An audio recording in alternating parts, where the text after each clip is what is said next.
Greetings, welcome back to Black Bear News, where we're discussing climate change, abrupt climate change, and things adjacent. Please remember to like the video and to make sure that you are still subscribed. I want to cover this from January 2nd. Amazon warns employees who spoke out on climate change. How dare you? Workers were told they violated company policy when they criticized the retail giant in the Washington Post.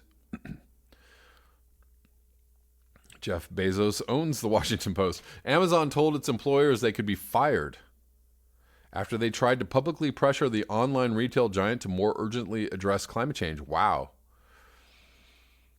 The group, Amazon Employees for Climate Justice, said its leaders had been threatened and questioned by the company's human resources department about comments they made in the press last year. The company's response is a form of targeting meant to keep employees from speaking out further, the group said. The Post, which is owned by Amazon founder and CEO Jeff Bezos, was first to report the threats against the employees on Thursday. Amazon employees Marin Costa and Jamie Kowalski had given a statement to the Washington Post for an October 2019 article in which they said Amazon was trying to distract from the fact that it wants to profit in businesses that are directly contributing to climate catastrophe. Well, most companies want to do this, but, Amazon being quite a large one. In an email in November, Eric Soding, a lawyer in Amazon's human resources department, told Costa she could be fired for violating a company policy forbidding workers from publicly discussing Amazon's business practices. Yep. Shoding said the company had done an investigation and would not be punishing Costa this time because she did not knowingly violate the policy, but he went on to warn that future violations would come with corrective action, possibly including her termination. Kowalski told the Post she had received a warning similar to Costa's. Amazon Employees for Climate Justice said the company had updated its policy on public comments the day after employees announced plans for a mass walkout over climate change in September. The policy requires workers to get approval from management before speaking as employees of Amazon. This is in contrast to Amazon's leadership principles, which encourages employees to have a backbone and challenge decisions when they disagree. The group said in a statement, of course they do. An Amazon spokesperson said the company updated its policy to make it easier for employees to participate in external activities such as speeches, media interviews, and use of the company's logo, adding that the company began developing the updates in the spring before the climate walkout. As with any company policy, employees may receive a notification from our HR team if we learn of an instance where a policy is not being followed, the spokesperson said in an email. Workers at big tech giants like Google and Amazon are showing a new willingness to publicly criticize their employers. Google workers staged their own large-scale walkout in 2018 over the company's handling of sexual harassment. At Amazon, the most vocal internal critics have been urging the employer to help stave off climate disaster. How can you do that, though? Stave off climate disaster. Close your doors. I don't know. I don't understand how that could be happening. The entire company works on shipping things all over the world at, a moment's notice. That right there is a climate disaster. The entire business model of the company is a climate disaster. I don't understand. Or maybe these employees don't understand. I don't know. How do you tank Amazon stock and make them go out of business? That's your best plan. Last spring, Amazon employees started urging the company to adopt ambitious commitments to curb climate pollution and new scrutiny of the company's efforts to sell its computing services to the oil and gas industry. Amazon has historically been a corporate pariah on emissions issues, lagging behind big techs such as Apple, Facebook, and Google owner Alphabet on powering operations with renewable energy, according to Greenpeace. Well, that's all fine and well. I guess that's a step forward, powering your company with renewable energy, but the business model of your company is destroying the planet. Is absolutely just destroying the planet. That's your business model. Selling more things to more people and shipping them all the time and making more things and having more things and, yeah. I just, Amazon would be the first to go if you were, a president intent on actually tackling climate change, and you were going to nationalize industries, nationalize the fossil fuel industry, nationalize the power grid, nationalize consumer, producing companies, and putting them out of business. Amazon would be the first on the chopping block. Jeff Bezos, take your money and go, have a good time. Have a nice life. Your company's done. That's the actual solution. That's an actual solution to climate change. As harsh as that sounds. But, sooner or later, somebody's going to have to wake up to this and realize, like, oh, yeah, we can't have any of these things.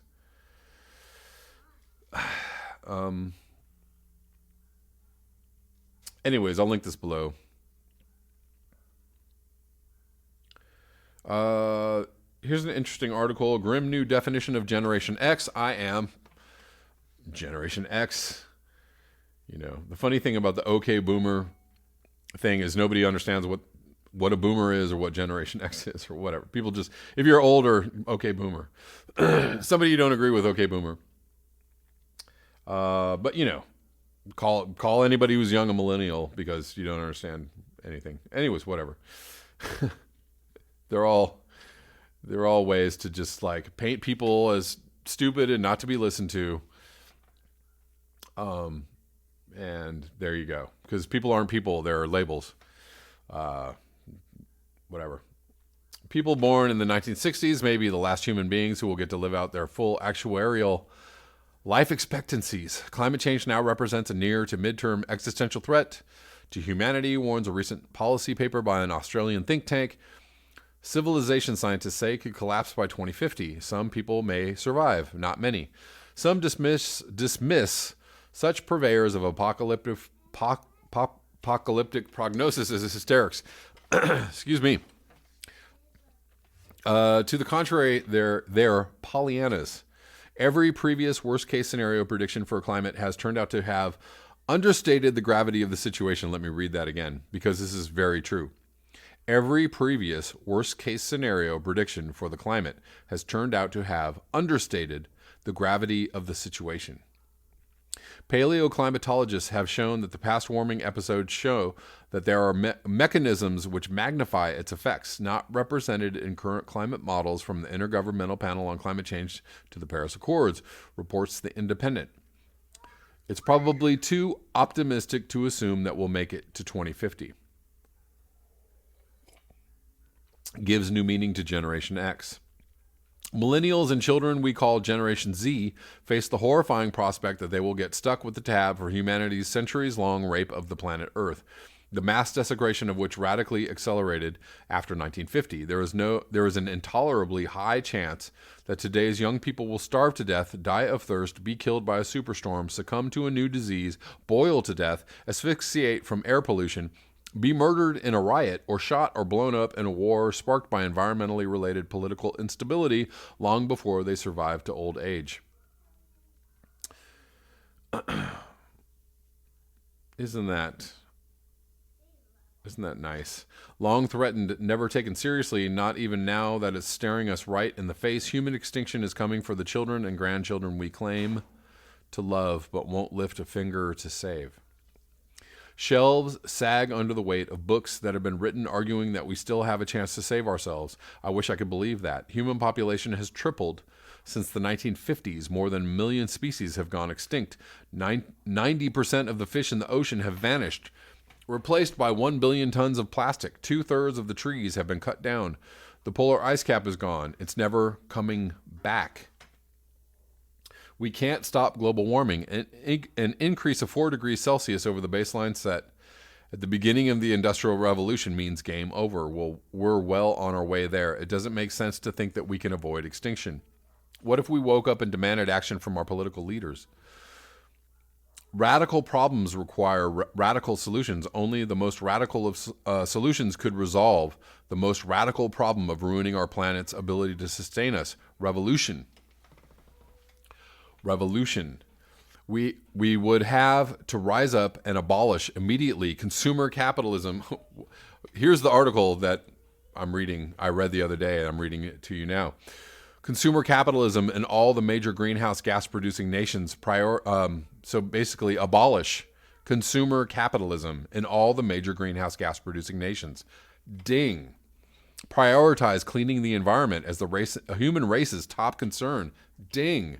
And pivot to an economic mindset in which we extract the bare minimum from the ecosystem that we need in order to survive and nothing more. Ding.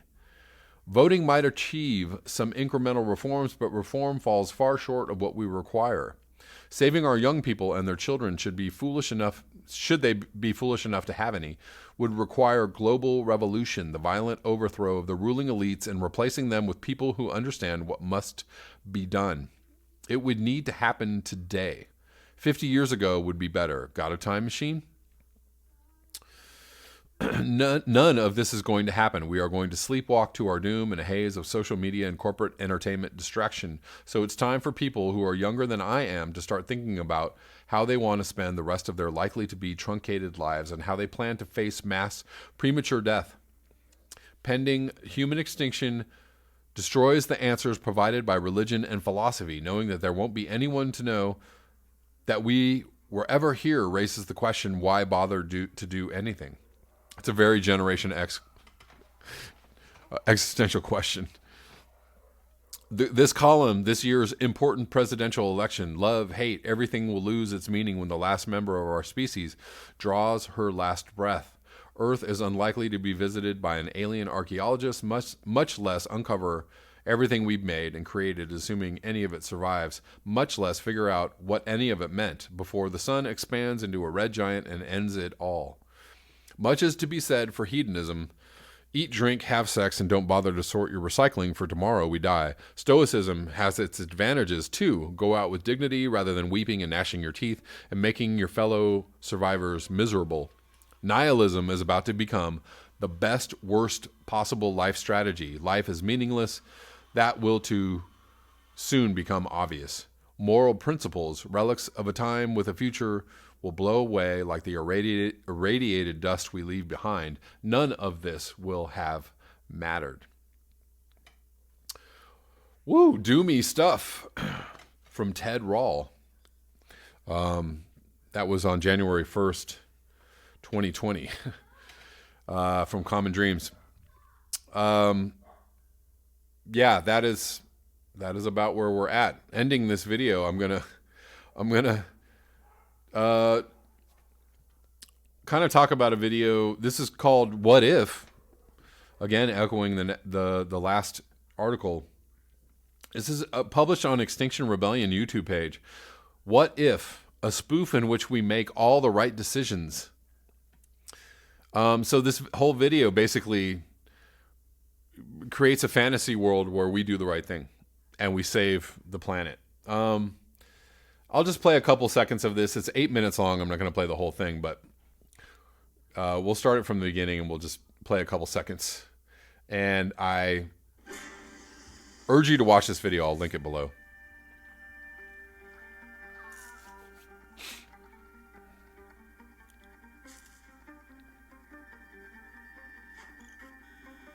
They're also cutting in another video. I'm sure many of you have seen this video.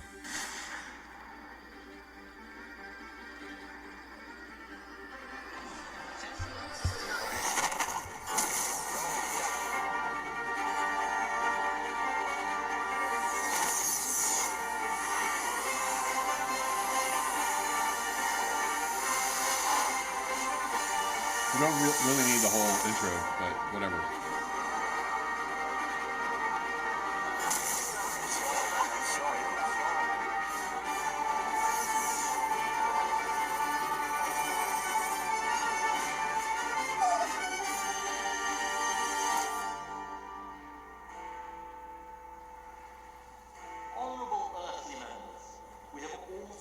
Terrifying message that has come to us from space.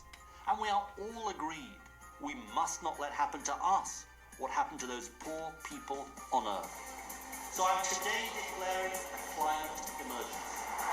All of the resources resources of government will be directed towards the immediate decarbonisation of the entire economy. All of this resources of government. The scale of this effort is unlike anything seen in the UK since the Second World War. Hundreds of thousands of new jobs are being created to insulate every building, to replace every oil boiler, to install clean energy plants, small and large. Single-use plastics are banned. Supermarkets can no longer throw away edible food. All public transport is free as of today. Rural train and bus lines are being reopened. Every pupil who walks or cycles will win extra funds for their school. Drivers have 18 months to trade in their diesel and petrol vehicles for electric cars. Or to receive a cash bonus for going car-free. Reforestation and rewilding are now our primary goals, both within China and working with our friends in Brazil and Indonesia. Together, we will plant 1 trillion trees, enough to reabsorb 10 years' worth of global emissions. Yes, some people are not happy flying only occasionally or eating much less meat. But everyone can also see the health benefits of our new low-carbon, plant-based diet. All right, I'm going to end it there. You guys get the picture.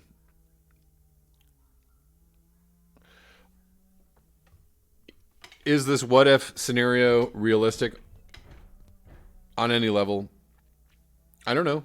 The thing is that they just created a scenario where it happened, right? So it can't happen until you actually, either imagine or accept as a possibility that it can happen, right? Like, you can't make something true unless you actually try and put that truth into practice, which means, stating it as reality or stating it as a possible reality. I don't know if this video will make anybody feel better or make them feel more upset. I just thought it was an interesting exercise because I like to do the same exercise myself, which is what if? What is the actual path? What is the actual road? What are the things that we need to do? Because it's not enough for scientists to just say, like, it's an emergency and we must do something, we must respond in kind, or they just say this thing, of, we need an emergency response. Okay, what is the emergency response? Like, what's the, even Extinction Rebellion, we need a citizens assembly. Okay, we need a citizens assembly, but as Human has pointed out on this channel, Human is a commenter, the citizens assemblies are happening all the time. They're happening on this channel. They're happening in meeting places, Extinction Rebellion meeting places, or wherever people who are concerned about the climate gather. We know what the path is. We know what it looks like. And we need to present it as such. I actually think this is a great thing. I think this video is an exercise that needs to happen, right? Rather than people going like, we're done, we're toast, forget it. Just enjoy yourself. I feel like that's intellectually lazy. Super lazy. Sorry if I offend anybody by saying that. It's lazy. Whether we're done or not, do your best. Do the best that you can. Go down that road. Imagine, if you will, in the words of Rod Serling, imagine, if you will, a scenario in which the right things are done. I know that a lot of times we are presented with evidence that there's no way out. The road is very hard. Everything would have to line up. Everything would have to be perfectly done. Well, actually, no. Nothing has to be perfectly done, and nothing has to be, the road is hard, but the only thing that has to be done is to do it, to take some steps, little or big, just some steps, some way forward.